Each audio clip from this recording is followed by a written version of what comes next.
Hello everyone. आज के इस वीडियो लेक्चर में हम डिस्कस करेंगे एल्गोरिथम एंड फ्लो चार्ट्स। और इसके साथ में ही हम एल्गोरिथम को जो है रिप्रेजेंट करने का एक और तरीका है जो कि हमारा स्यूडो कोड है, उसको भी डिस्कस करने वाले हैं। तो आप वीडियो शुरू से लेकर एंड तक जरूर देखना।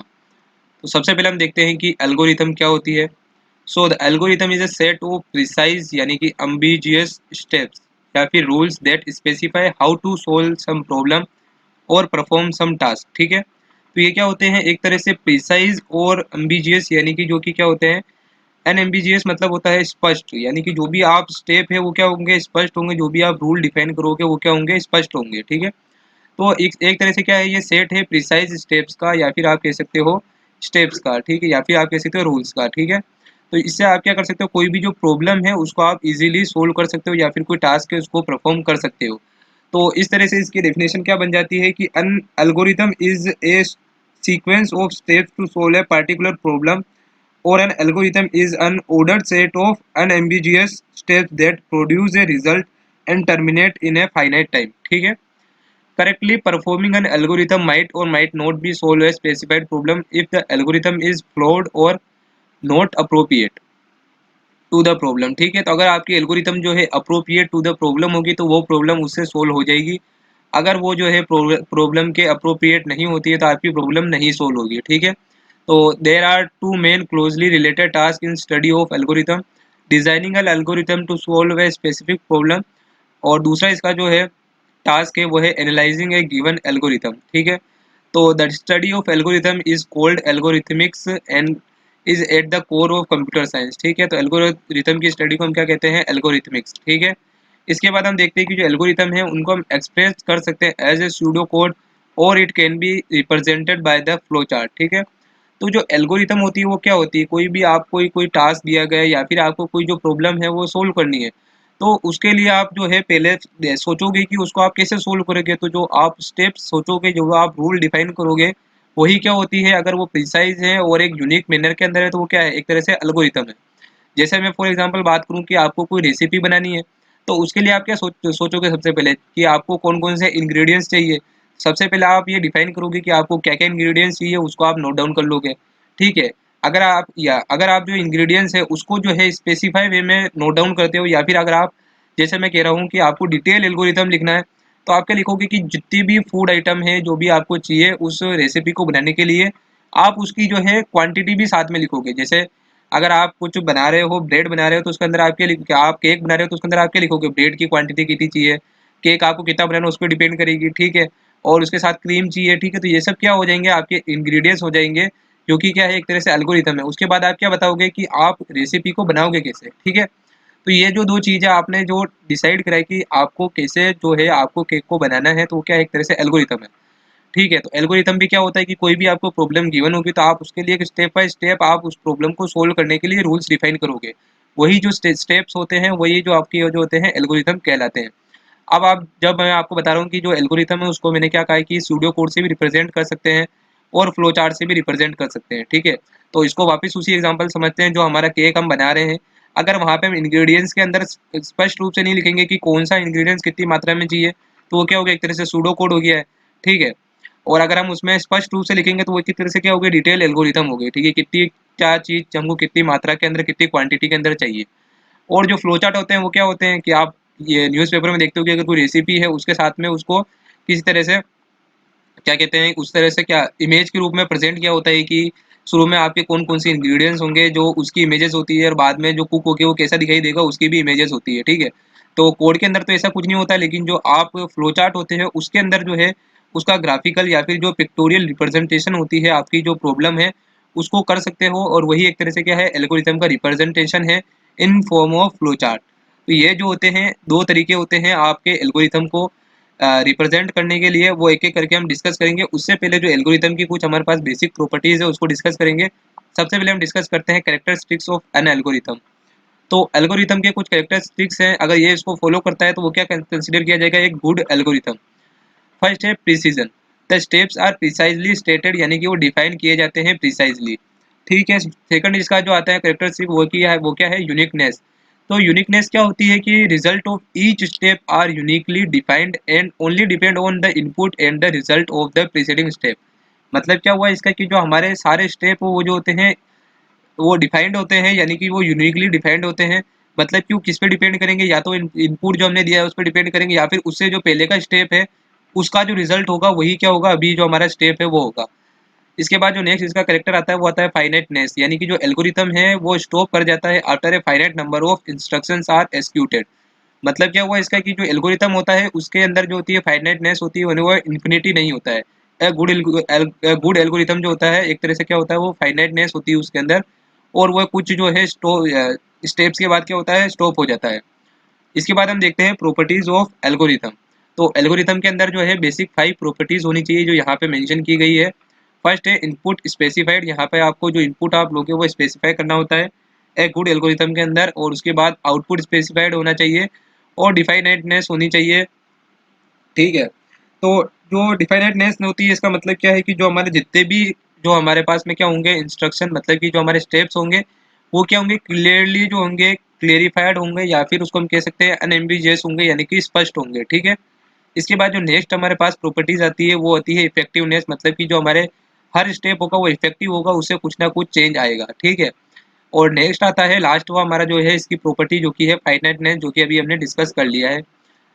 इसके बाद हम देखते हैं कि जो हमारे एल्गोरिथम है, मैंने आपको पहले बताया था कि इसको एल्गोरिथम को दो तरह से हम रिप्रेजेंट कर सकते हैं। फर्स्ट हमारा क्या है, सूडो कोड। ठीक है, तो यहाँ पे हम देखते हैं कि ये सूडो कोड आखिर क्या होता है। ये क्या है, an outline of a program written in a form that can easily be converted into a real programming statement. It can not be compiled nor executed and there are no formatting और syntax rules. ठीक है, तो जैसा कि मैंने आपको बताया था एग्जांपल से कि जो हमारे पास में सूडो कोड होगा वो क्या होगा कि जो हमारे जो हम प्रोग्राम या फिर जो हम प्रॉब्लम को सोल्व करना चाह रहे हैं उसका क्या होगा कि स्टेप बाय स्टेप जो होंगे उसके स्टेटमेंट होंगे। ठीक है, लेकिन जो वो जो चीज़ होगी वो कंपाइल नहीं की जा सकती है और ना ही एग्जीक्यूट की जा सकती है। ठीक है, और इसके अंदर जो आपको प्रॉब्लम सोल्व करनी है उसको आप जो है जनरल लैंग्वेज के अंदर लिख सकते हो, जो कि आप इजीली उसको समझ सकते हो। फॉर एग्जाम्पल यहाँ पे हम देखेंगे write a program that obtain two integer number from the user, it will print out some of those number. ठीक है, तो ये आपकी प्रॉब्लम है, इसको सोल्व करने के लिए आप सूडो कोड कुछ इस तरह से लिख सकते हो। सबसे पहले आप क्या करोगे, prompt the user to enter the first number. यहाँ पे आप प्रॉम्प्ट करोगे यूजर को कि वो फर्स्ट नंबर जो है या फिर जो इंटीजर है उसको क्या करे, वो उसको क्या करे, उसको अंदर फीड करे या फिर एंटर करे। ठीक है, और सेकंड आप क्या करोगे, prompt the user to enter the second integer, तो वो सेकंड इंटीजर को भी क्या करेगा, एंटर करेगा। फिर आप क्या करोगे, compute the sum of two user input. ठीक है, यहाँ पे आप देखोगे कि यहाँ पे क्या लिख रखा है, compute the sum of two user input.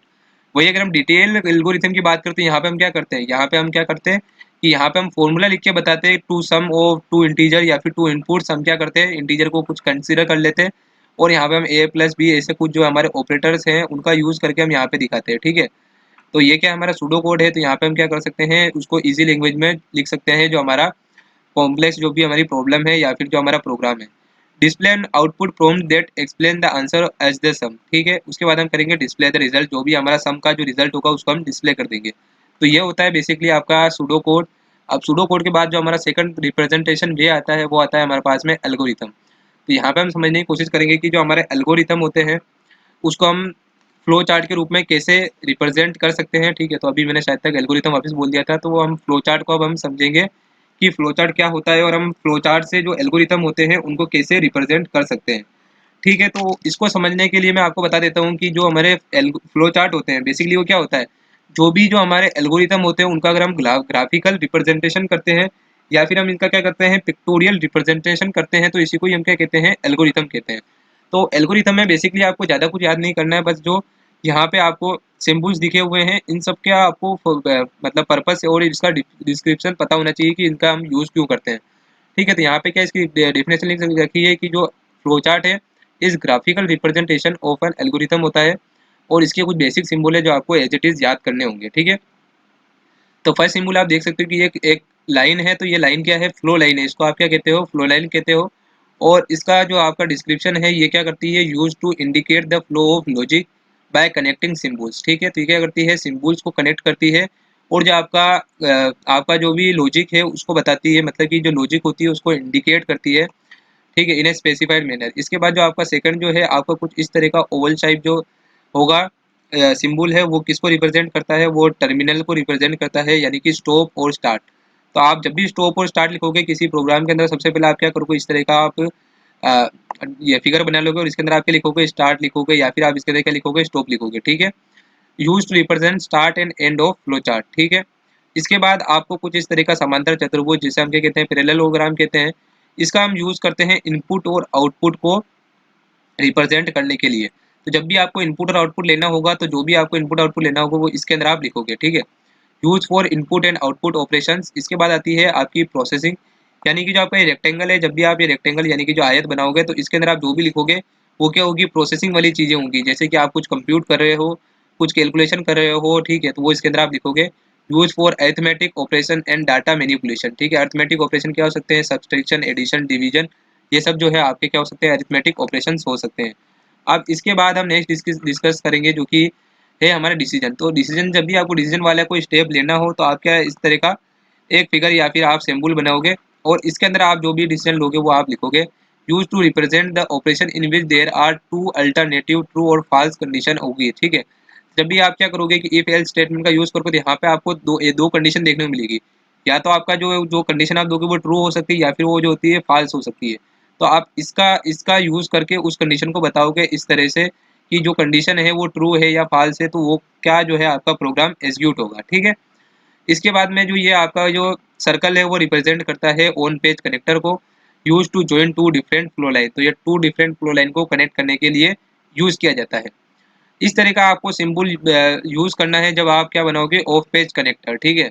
Use to connect flow chart portion on different pages, यानी कि जब आप फ्लो चार्ट को डिफरेंट पेजेस के ऊपर बनाओगे तो इसका यूज करके आप दोनों को क्या करोगे कनेक्ट करोगे। इसके बाद इस तरह का जो फिगर जो है आपको या फिर जो सिंबल है वो आपको यूज करना है जब प्री डिफाइंड या फिर प्रोसेस फंक्शंस का यूज करोगे, ठीक है। Use to represent a group of statement performing one processing task, ठीक है। तो इतना ज़्यादा याद रखने की जरूरत नहीं है आपको, आप यहाँ तक भी याद कर लेते हो या यहाँ तक याद कर लेते हो उतना ही बहुत है।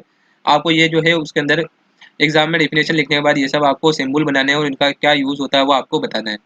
अब इसके बाद नेक्स्ट हम जो है डिस्कस करते हैं इसका एक एग्जाम्पल। तो इसमें आप एक प्रॉब्लम दी हुई है, इसका आपको क्या बनाना है फ्लो चार्ट बनाना है। तो write a program that obtain two integer from the user, ठीक है। तो ये यूजर से आपको लेने हैं ये इंटीजर दोनों। It will print out some of those number, तो ये क्या करेंगे प्रिंट करेंगे सम ऑफ दोज नंबर को। तो इसके लिए आप फ्लो चार्ट कुछ इस तरह से बनाओगे। सबसे पहले मैंने आपको बताया कि जो आपके टर्मिनल ऑपरेशंस होते हैं यानी कि जो स्टार्ट और एंड, उसके अंदर आप उसको आप ओवल शेप के अंदर लिखोगे। उसके बाद जो है please input first and second integer, ठीक है। तो ये क्या हो गया लॉजिक वाला पार्ट हो गया, तो इसको अंदर आप क्या लिखोगे रेक्टेंगल के अंदर, ठीक है। इसके बाद आप क्या करोगे, ये आपके पैरेललोग्राम के अंदर आपके लिखोगे इनपुट आउटपुट ऑपरेशन, जैसे कि यहाँ पे है रीड ए एंड बी, तो ये आप इनपुट ले रहे हो, ठीक है। फिर आपका लॉजिकल वाला पार्ट आ गया जिसमें आपको कुछ मैनिपुलेशन करना है या फिर आपको कैलकुलेशन करनी है, तो आप उसको किस में लिखोगे रेक्टेंगल के अंदर लिखोगे। तो सम इक्वल टू क्या हो जाएगा ए प्लस बी हो जाएगा। इसके बाद आप डिस्प्ले करोगे द सम का जो रिजल्ट आप डिस्प्ले करोगे, तो यहाँ पे आप उसको डिस्प्ले कर दोगे। और लास्ट में जो आपका टर्मिनल ऑपरेशन है वो आप क्या करोगे उसको एंड कर दोगे प्रोग्राम को। तो इस तरह से आप जो है इजीली फ्लो चार्ट बना सकते हो किसी भी गिवन प्रॉब्लम है उसका, ठीक है। इसके बाद मैं आपको एडवांटेज बता देता हूँ कि फ्लो चार्ट यूज़ करने के क्या क्या एडवांटेज हो सकते हैं। तो flow chart is excellent way of communicating the logic of a program, तो किसी भी प्रोग्राम का लॉजिक को कम्युनिकेट करने के लिए जो फ्लो चार्ट है वो क्या है एक एक्सीलेंट वे है। इसके बाद easy and efficient to analyze problem using flow chart, तो आप फ्लो चार्ट को देखोगे तो आप इजीली एनालाइज कर सकते हो प्रॉब्लम को, ठीक है। तो ये भी इसका क्या है एक बेनिफिट है एडवांटेज है। During the program development cycle the flowchart plays a role of a blueprint which makes program development process easier, तो ये एक तरह से क्या करता है ब्लूप्रिंट का काम करता है प्रोग्राम डेवलपमेंट के समय में, ठीक है। After successful development of a program it need continuous timely maintenance during the course of its operation. तो ये क्या है क्या करता है एक तरह से कि जब आपका प्रोग्राम डेवलप हो जाता है सक्सेसफुली तो ये जो है कंटिन्यूसली टाइमली इसको मेंटेनेंस करनी पड़ती है, यानी कि इसको अपडेट करते रहना पड़ता है आपको, ठीक है।